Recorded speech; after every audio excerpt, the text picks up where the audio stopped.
destroying his opponents Hold with on, his what that worst. say? Chuck, I need to talk to you.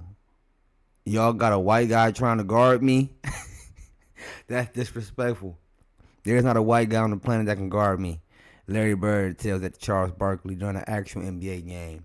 Hey, I do recall hearing a story about that, but he used to say that to more than just, he said that a lot to people. He said it to more than just Charles Barkley. He said that to coaches. He said that to refs. He said that to people like, man, you can't guard me. Go get somebody else come out here and guard me, man. You about to embarrass yourself.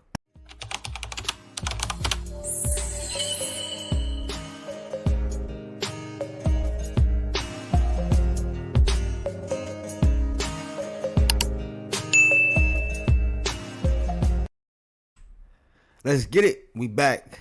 Merry Christmas to y'all. I hope y'all had a good Christmas. I hope y'all got all the gifts that y'all wanted. I know some of y'all been pretty bad out here, so some of y'all got some cold. Those people like Bill Laimbeer got cold. Dennis Rodman probably got some cold. Who else? John Sally. Santa Claus ain't forgot how they was doing them people out there on the basketball court. I'm just being honest. Nah, I'm messing around. But we back with the Larry Bird reactions. I know I ain't been here in a couple of while, but y'all know it's the holidays. We got Larry Bird reveals the best teammate he's ever had. No, we already did a video on that. We got... The great Larry Bird just turned 6. Excuse me. What's up, guys, and welcome to... Oh, my Lord. The great Larry Bird just turned 67. Jesus. We got Larry Bird's rookie spectacle forces teammates to quit and change the NBA forever. Get this sound right. I can tell it's gonna be loud. But let's get to the video though. I ain't trying to hold y'all up. Silly. The great Larry Bird just turned 67. The amount of regular season games won for the all-time great 1986 Celtics, no sweeter feeling for the franchise to capture championship Sweet 16. Still considered by many the greatest NBA team ever assembled, Larry Joe Bird at his absolute apex, arguably one of the 3 best prime the game of basketball's ever seen, still doesn't get talked about enough for his greatness. Despite the accomplishments, accolades, the way he elevated the game to new heights. Aside from his clutch shot making, all-around excellence, insane IQ, and relentless work ethic, his legendary trash talk stands out amongst the best of any competitive athlete sports has ever seen, from destroying his opponents with his worst. Chuck, I need to talk to you. Y'all got a white guy trying to guard me?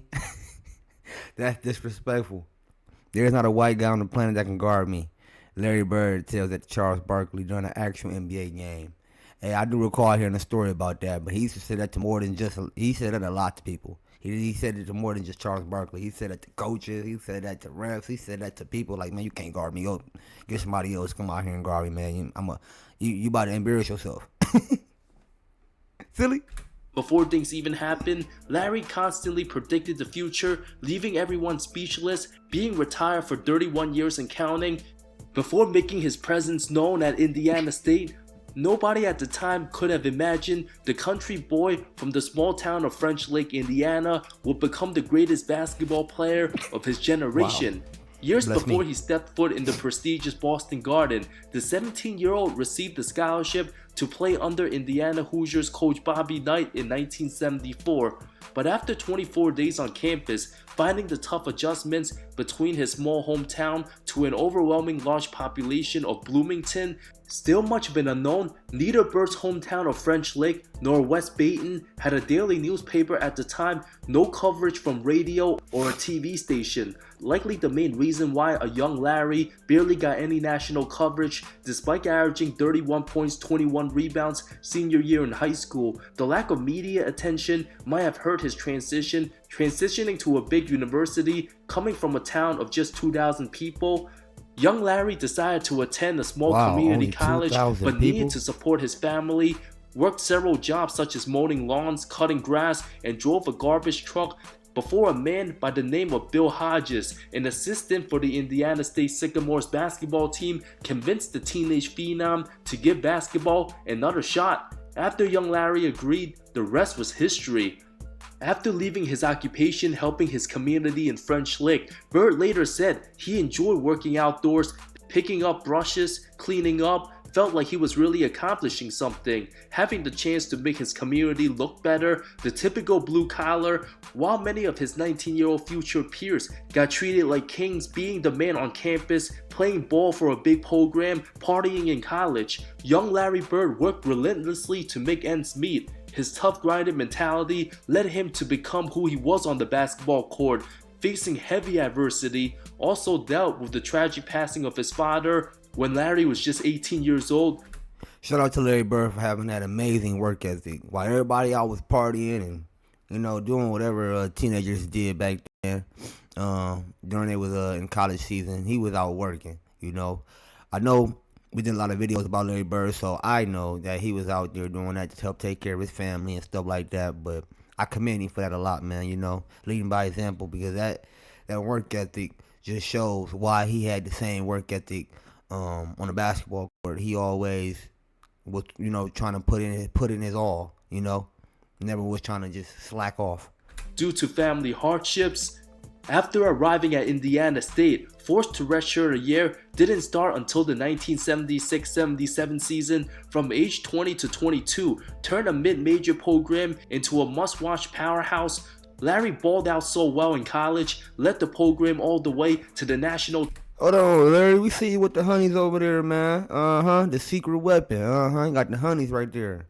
Yeah, you might have been working a lot, but you knew how to have some fun too. Nah, I'm messing around. Hey, if you're new to the channel, it's your boy DtaeNoDinero.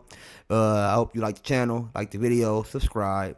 And we got a lot of Larry Bird on here, so whenever you get a chance, go down and hit the playlist, the Larry Bird, Ultimate Larry Bird playlist. I'm telling you, man, we got so many Larry Bird videos on there. Check it out. Subscribe, like the video, and let's get back to the video. Silly. Title game his senior season, Indiana State's first trip to the NCAA tournament as a Division I program, won every individual collegiate basketball award that year, basically came out of nowhere to the public.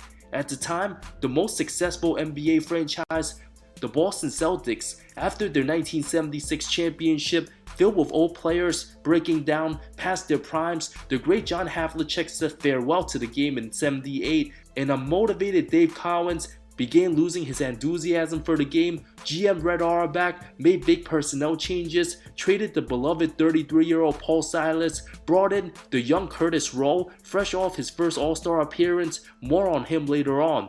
Auerbach also brought in Portland's four-time All-Star Sidney Wicks. Both won 3 national titles with UCLA's John Wooden. He was trying to Wicks scrap and with the Rowe ref. considered the dark times in Celtics history. Unmotivated about winning, Rowe even once said, "There ain't no W's or L's in our paychecks." 2 of Red Auerbach's worst GM decisions. Getting lazy players who killed Celtics pride. Red did redeem himself by drafting UNC Charlotte's Cedric Maxwell with the 12th pick 1977 draft.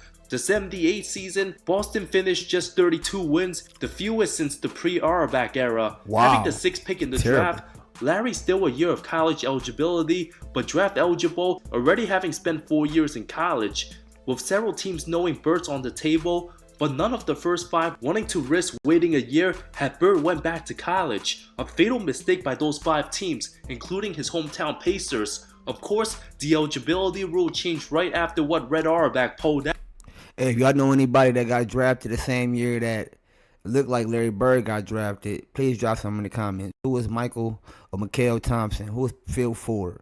Who was Ricky Robbie or Roby? Who was Michael Ray Richardson? And who is Purvis Short? Who are these people? I'm curious. Drop some in the comments if you know what that is. The rule at that time was that if you didn't declare for the draft, you became eligible for the draft upon the graduation of your class. You didn't have to graduate. Most people did not want to make that pick because you have nothing for a year, and then if you don't sign him, he goes back into the draft. So it was a gamble. Red thought he could talk the guy into it. After enduring an ugly 29-53 season, waiting 1 year worth of misery, knowing your franchise will be contenders for the next decade, you take that 100 out of 100 times. The genius of Red Auerbach with the combination of rookie Larry officially signed the contract 3 weeks before the '79 draft. June 8th, Larry Legend became the highest paid rookie, earning 5 years, $3.25 million.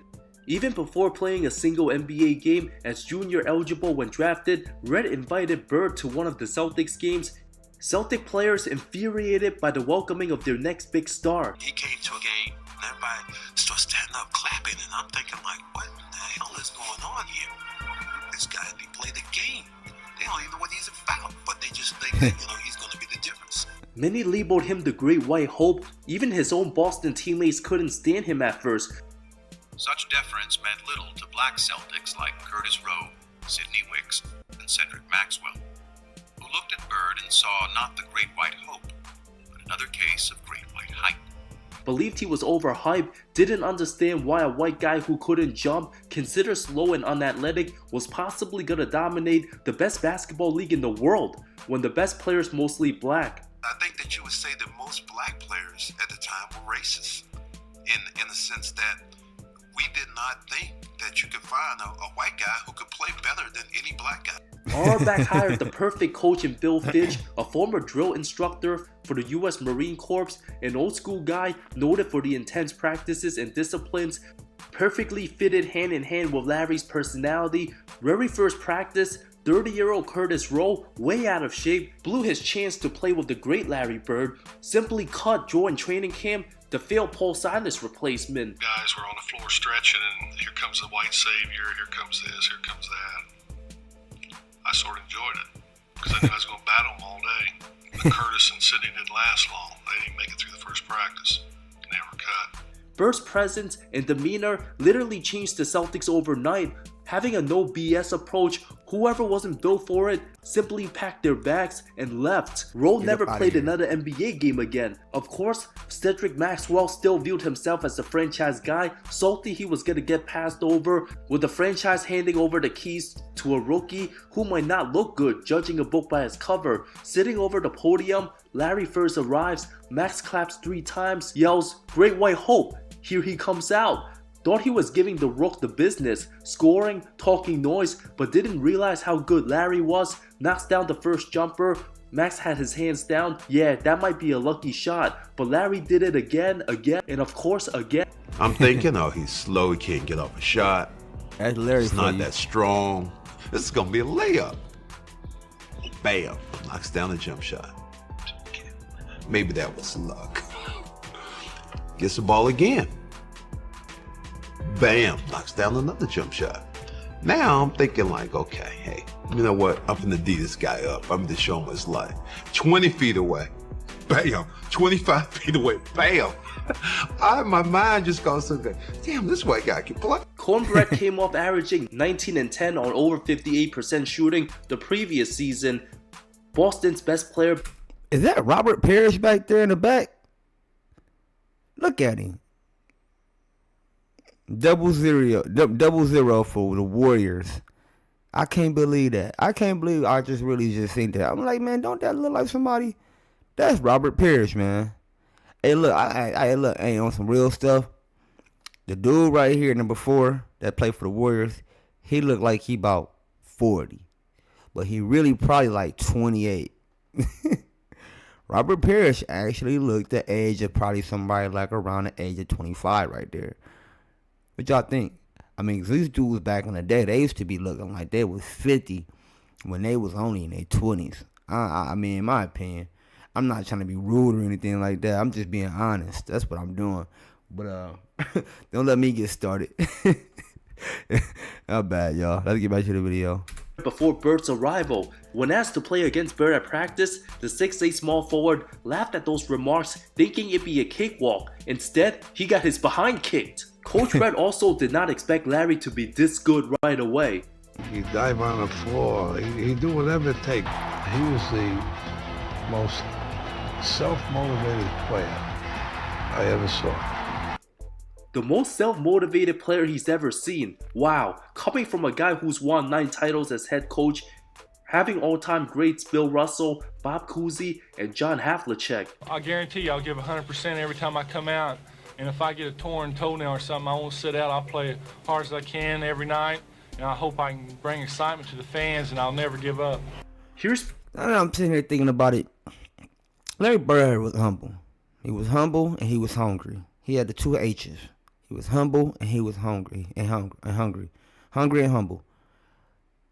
Coming from a family in a small town where Not idolizing money. You idolizing hard work. You know, you work for what you get. You know, you work hard, you eat at the end of the day.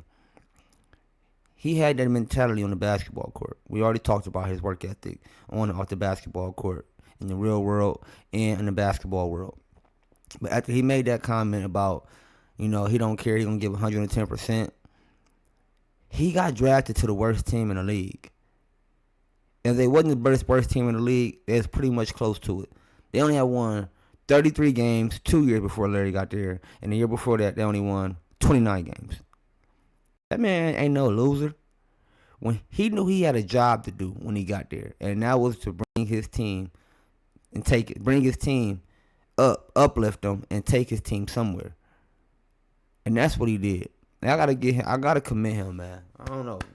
Take this second to clap for that. But no, real talk though. Now, that's why he had that attitude. He was hungry and he was humble. And his attitude changed the people around him. It's all it takes is one person. One person walk in a room with a good attitude can change the vibe of everything. One person can walk in a room with a bad attitude and change the vibe of everything. It's just like that. He had that charisma, or what these kids nowadays calls Riz. So I ever heard y'all kids always talking about Riz. That's what Riz mean, charisma. Bird himself saying how long it took him to realize that he was going to dominate the NBA. Once I got out of college, I came to the pros, and well, how's he going to do? You know, he won't be able to get his jump shot off in the pros, or he won't be quick enough, or he won't be able to rebound.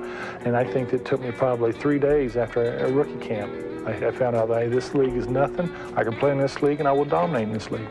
During the late 70s and early 80s, the NBA desperately seeking for answers to grow its fan base. It was supposed to be Bill Walton's Blazers, the next dynasty, but with all the injuries taking a toll on his career, leading to a Washington Bullets Seattle Sonics finals 2 straight years, abysmal ratings, bad viewership, a league perceived by many as a group of entitled athletes who did drugs, the NBA was in serious jeopardy until Larry Bird and his greatest rival, Magic Johnson, started out together. Two polar opposite personalities, Magic playing for the historic Lakers, combined with Larry's intense style of play, captured the hearts of millions. The 22-year-old rookie officially made his NBA debut October 12, 79, put up 14 points, 10 rebounds, 5 assists, 28 minutes, a Friday night sellout, in a win over MVP Moses Malone and the Rockets. Many of you might think, well, Bird had Mikhail Parrish and Dennis Johnson, but matter of fact, Mikhail and Parrish didn't join Boston till Larry's second season.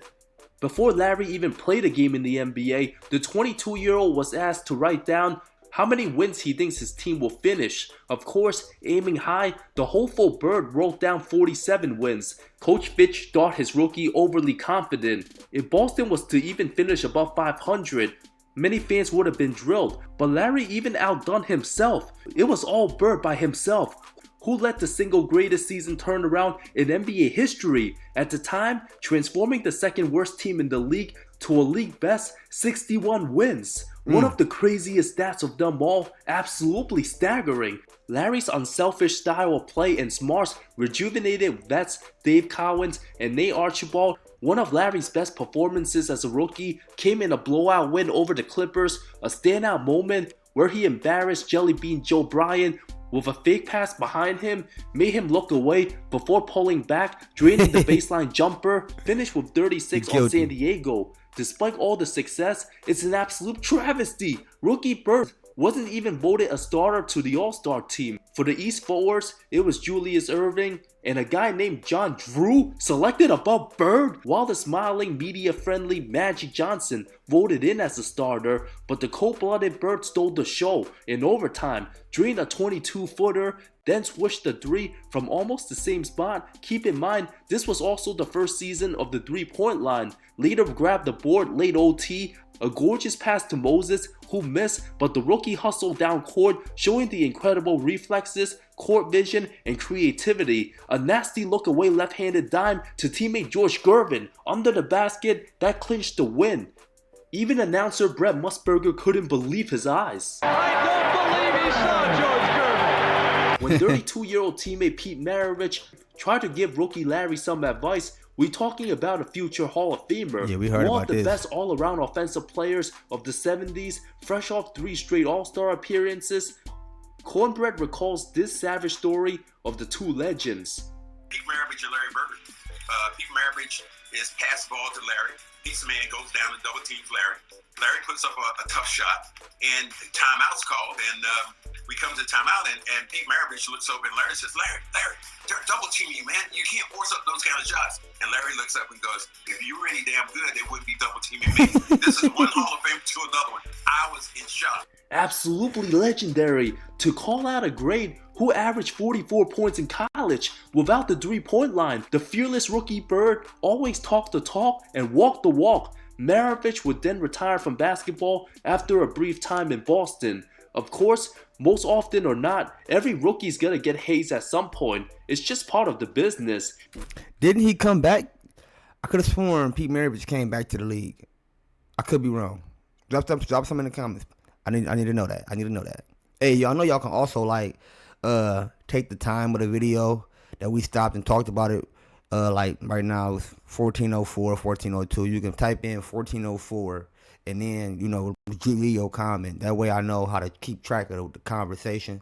Because sometimes I do be getting a little lost, I wake up early in the morning, I just see the comment, I'm like, hold on, what part of the video they referencing? So I be sometimes lost, but I always figure out a way to answer y'all questions in y'all comments anyways, but I'm just only leaving it out there in case anybody want to do that. Hey, if you're new to the channel, like the video, subscribe, hey, and turn the notification bell on. We drop the Larry Bird videos all day, every day. Check out the playlist. We got a lot of Larry Bird on the playlist, but let's get back to the video. We only got a few minutes left. Whether it's JG Redick getting duct taped to a chair, Hedo Turkoglu contemplating on peeing on him, or Magic Johnson delivering newspapers every morning to Kareem as seen in Winning Time, Jeff Jenkins, a former teammate of Bird's for just Larry's rookie season, told The Athletic, "I'll never forget our first road trip. The rookie stood in front of all of the guys on the bus and said, I want you guys to know I'm never going to get you any water and I'm never going to carry one bag ever." And he never did. I mean, I wouldn't either. Y'all the worst team in the league. Y'all want to pull this vet card over the rookie. And they bringing me in, basically calling me the White Hope. Right when I get in here, y'all calling me the White Hope. Y'all think y'all about to haze me? I'm supposed to be the White Hope. That's nothing but a character killer right there. You sitting up here talking about, yeah, man, go bring us donuts. Go get the donuts. Go get the coffee every morning. And I got to be the one to pull up and then carry the team on my back too? Yeah, all right, buddy. No, you better go get them donuts. Well, I'm in here knocking down these shots. Like, it made plenty of sense to me. Yeah, man, ain't got to be nothing greatness or legendary about that comment. Anybody, look, I'm pretty sure when LeBron James got drafted to the Cavaliers, they didn't haze LeBron James. He wasn't going for that. Y'all need me. What are y'all doing? If you out here, look, Kareem Abdul hazing Magic Johnson, it's a crazy story because Magic Johnson, they put him over Kareem Abdul as the best player that ever had did it. Now, here on this channel, we know it's Larry Bird, but I'm just going based off what everybody say. I don't want no problems, no beef, no smoke, whatever y'all want to call it with anyone. I'm just stating facts. But just letting y'all know, that's a crazy story for Magic Johnson to get hazed. He didn't have to carry the team, but he was probably more in the spirit also of just being a part of an organization that was already had a good legacy being built on his own. On the other hand, Boston Celtics, y'all coming off a 29 win, 40 game, 50 game loss. The year before that, 32 wins, 33 wins, 40, 50 game loss. And y'all brought me here to save the day. You brought me here to save the day. Why would I let you haze me? You think you about to just get over on me? Matter of fact, I'm going to show you. I'm going to haze y'all. And that's what he did. I'm not even passing the ball. He ain't even pass the ball as much as he probably should have. He taking every shot. The coaches and the big people, they tell him every time, hey, man, don't even pass it. Just shoot every shot. And we don't care about none of them. We know your percentage is a lot better. And the people in the stands and the fans have came out deliberately to see Larry Bird. Deliberately. But let's go back to the video. If there's ever only one rookie to stand up to his team and say those things like that, the first answer most people would guess, of course, would be Larry Bird. proceeded to play all 82 games, averaged over 21 and 10, 4.5 assists, 1.7 steals, and it wasn't just his numbers, but the hand-eye coordination, smarts, hustle, made all his teammates better, playing an unselfish style of winning basketball, earned him Rookie of the Year over rival Magic Johnson, 63-3 in first place votes, also finished 4th for MVP, behind Kareem, Dr. J, and George Gervin. The Celtics would fall to their conference rival Philadelphia in 5 games in the conference finals. Although it was rival Magic and the Lakers who took home the title and finals MVP, Bird would then lead Boston to the title the very following year after adding a rookie McHale and red trading for Parrish, setting up the greatest rivalry the NBA has ever seen, paving the way for future generations. One of the true icons and faces of the league, the French Lake native embodies what it truly means to be a winner, did it with pride and honor, summed up perfectly by his greatest rival during his retirement ceremony. And Larry, there will never, ever, ever be another Larry Bird. Hey, what did y'all think about that video? Drop some in the comments. Hey, like I asked y'all to do before, be sure to like the video before y'all head out. Subscribe if you haven't subscribed yet. Check out the playlist. We got a lot of Larry Bird on here. We got Larry Bird when he was in college, high school, you know, when he played for the Terre Haute, Indiana team. We got him rookie year. We got him second year. We got so much Larry Bird on this channel. We even got Larry Bird for his birthday. It just passed on December 9th. You ain't wish Larry Bird a happy birthday? Go ahead and wish Larry Bird a happy birthday. His birthday just passed. I believe he just turned, what did the guy say, 77, 67. You know, great guy, big leader, and he changed the NBA, the basketball culture as we know it. He changed it. Him and Magic Johnson, they sure did. Yep, they sure did. I'm not giving it to nobody else besides those two. I know we already have some great players already in the basketball organization. Several different teams, several different years. But Magic Johnson, Larry Bird, they brought the real East Coast versus West Coast rivalry. They really made the East Coast, West Coast thing. They both were talented. They already had been in college, and so on and so forth. I'm not about to keep talking about it. We already just watched the whole video where God just talked about it. But everybody got their opinion, so if you do got your own opinion, drop that in the comments. Other than that, be sure to hit the notification bell. We coming back with some more real soon. It's your boy DtaeNoDinero. We out. Peace. Let's get it. Philly.